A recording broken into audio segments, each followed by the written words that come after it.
7 jaar se oesinsameling. Al die skure was vol in Egipte. Daar 2 jaar verbygegaan waar ons toe begin verkoop het. Mense het van oral van die antieke wêreld gekom om koring te koop. En op 'n dag sien ek 10 mans.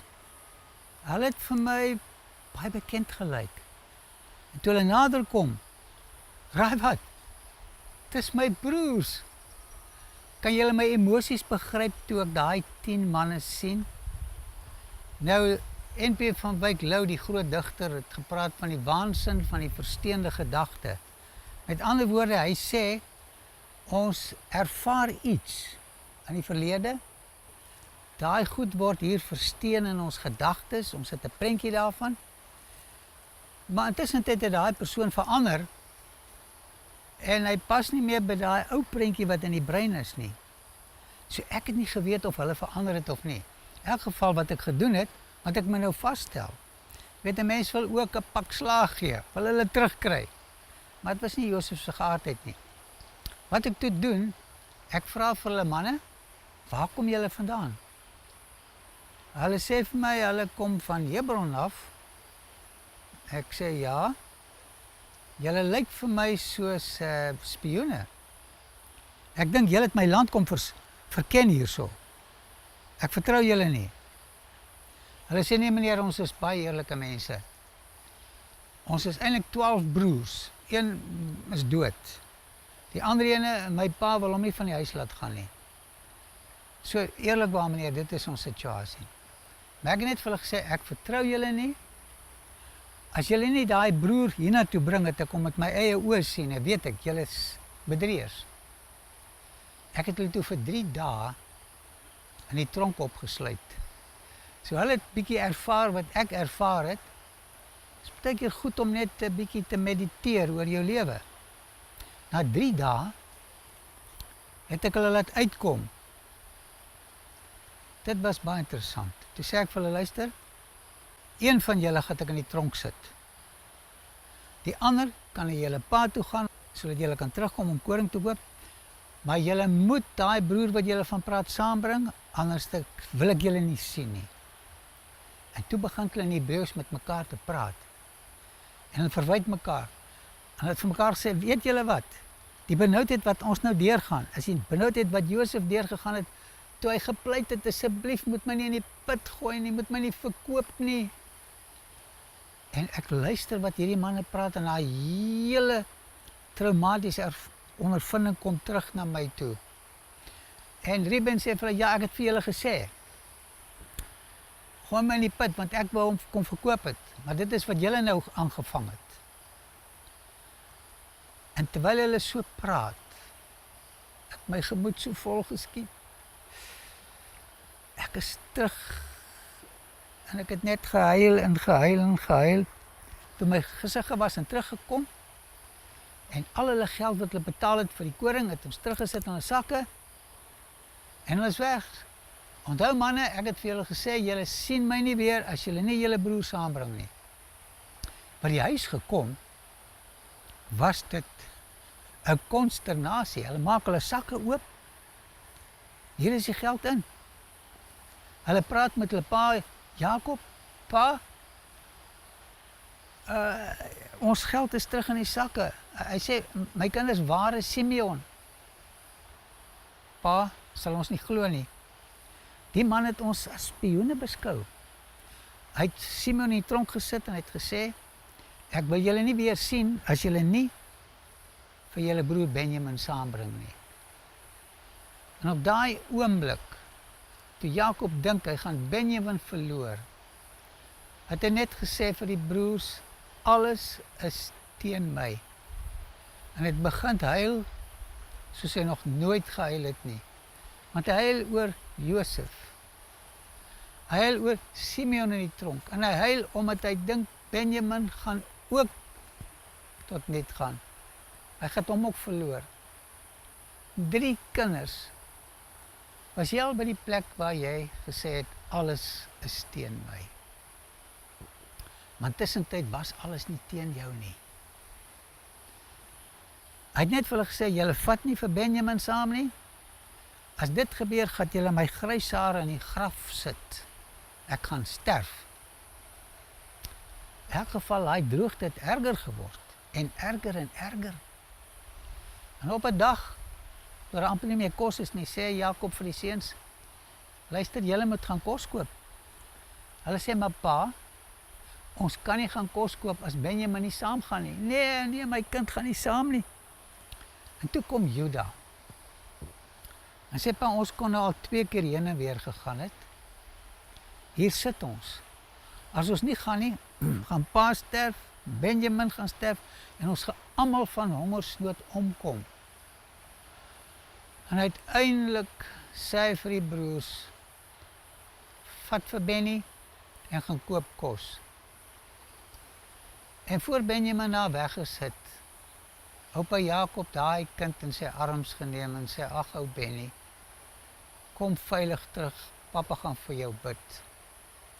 Toe hulle oor die laaste randjie beweeg, het ek nog met trane in my oë gewaai en toe is hulle weg. Op 'n dag sien ek 10 manne wat hier aankom. Nee, 9, ekskuus tog 9. Simon was in die tronk, so daar's 9. Maar daar's 1 by.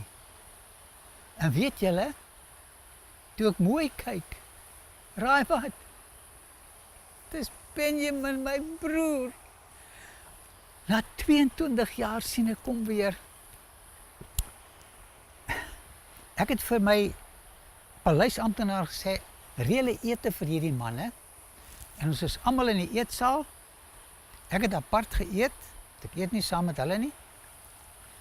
En toe sê ek, dek die tafel. En dit is hoe hierdie manne sit, van die oudste tot die jongste. En skep julle vir die jongste, vir Benjamin, 5 keer meer op vir die ander. Ek wonder hoe daai bord vir hom gelyk, soos die piramide van Khufu. So vol kos. Hulle het snaaks gekyk, maar daar was geen neidigheid teenoor die klein boetie nie, soos hulle teenoor my gewerk het nie. Nee, niks. En toe doen ek iets om hulle nog een laaste keer te toets, of hulle verander het. Ek sê vir my amptenaar, sit weer die geld terug in hulle sakke, maar vat my beker, wat ek gebruik, my silverbeker, en sit dit in klein Benjamin se sak. En as so en weg is, dan gaan soek julle op en sê, iemand het my heer se beker gesteel. Hulle was skaars weg, vrolik, hulle kan nie glo dat alles so goed verloop het nie, hulle is op pad met Benny huis toe. Hier kom daai paleisamptenaar en hy sê, stop. Iemand het my heer se silverbeker gesteel. Hulle sê vir hom, jy kan ons sakke deursoek. En as jy iemand kry wat daai beker in sy sak gesteel het, gaan daai persoon doodgemaak word en ons gaan die slawe wees vir die groot meneer van Egipte, die onder Farao. Tot hulle ontsteltenis kry die man Josef se beker in Benjamin se sak. Ag, kan jy daai mense se gesigsuitdrukking sien? Nooit.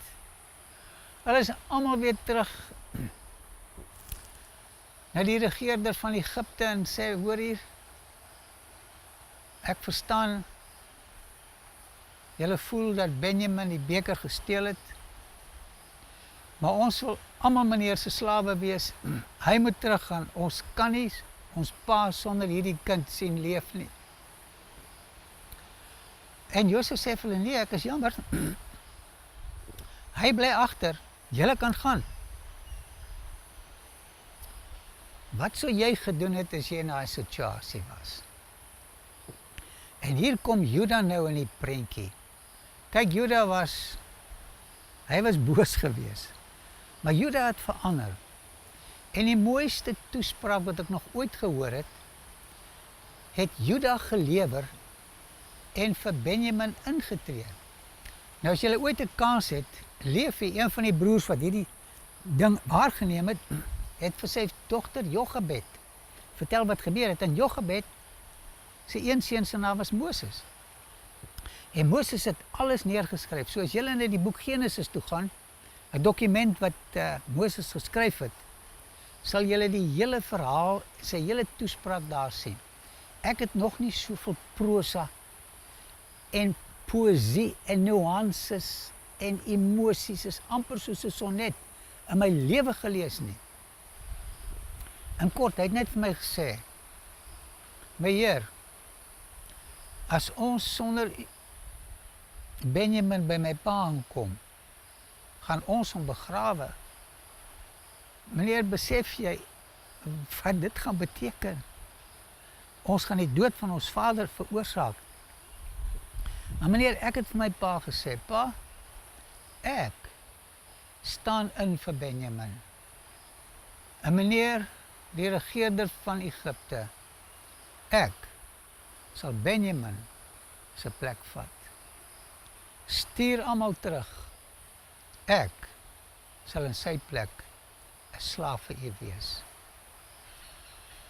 Maar weet julle, my gemoed was so vol, dat ek net uitgebars het in trane.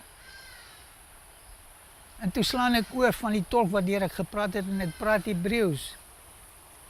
En ek sê vir hulle, ek is Josef. Jy moes hulle gesigte gesien het. Hulle het hulle asfaal geskrik. Toe sê ek vir hulle, kom nader. En die eerste een wat ek gryp is Benjamin. En ek en Benjamin kyk na 22 jaar weer in mekaar se oë. Maar ons huil so, ons kan omtrent niks sien nie, en ek het hom lang vasgehou. En toe gaan ek na die ander broers toe, na Simeon, wat my geskop het toe hulle my verkoop het. Die voorbok wat my wou verwoes het. En ek vat vir Simeon en ek soen hom en ek druk hom. Ek het al die broers gesoen en gedruk. Toe sê ek, leef my vader Jakob nog. Ek het daai dag so gehuil. Hulle sê, ja, hy leef. Ek sê, nou luister, hierdie droogte gaan nog vir 5 jaar aanhou. Julle sal heeltemal uitboer. Hier is my voorstel. Gaan haal julle ou vader en dan kom julle na die vrugbaarste deel van Egypte toe. Plek se naam is Goshen. Het is naby Afaris hier waar ek regeer. Wel, ek het 10 donkies gevat en geskenke vir my pa op daai donkies gelaai. Daai donkies kon amper nie loop nie. Nog 10 donkies met die beste graan en kos van Egypte. Hulle is weg met daai donkies, maar dis nie al nie. Daai arme broers van my, ek het elkeen van hulle 'n paar stelle klere gegee. Want hulle ou klere was vodde. Sulke koninklike klere. Hoorie, daai manne het so grand gelyk in daai klere. Maar dis nie al nie. Ons die Hyksos, wat die land nou regeer, is die mense wat die wa en die wiel uitgevind het. En ek het 'n paar waans daar gehad en gesê, vat die waans en gaan haal vir pa. Dit was so 'n mooi oomblik. Ek kan nie vir julle vertel nie. Nou volgende keer wil ek julle vertel wat gebeur het toe hulle by hulle pa uitkom. Om te sê, Josef leef nog. Mag die Here vir jou en my help. Om nie weer wraak te pleeg nie. Maar die kwaad met die goed te beloon. Soos wat ek aan my broers gedoen het. Dit bring vreugde. Maar as jy kwaad met kwaad vergeld, word die gemors net erger en jy's ongelukkiger. Moenie die volgende episode, die klimaks van hierdie verhaal, misloop nie. Baie dankie dat jy na die aanbieding gekyk het, ons waardeer dit. Klik hier om in te teken op ons kanaal. Dan kan jy op die klokkie klik en kennisgewing kry van toekomstige gebeurtenisse. En klik hier om na die volgende aanbieding te kyk. Ek wil julle baie graag weer sien. Totsiens.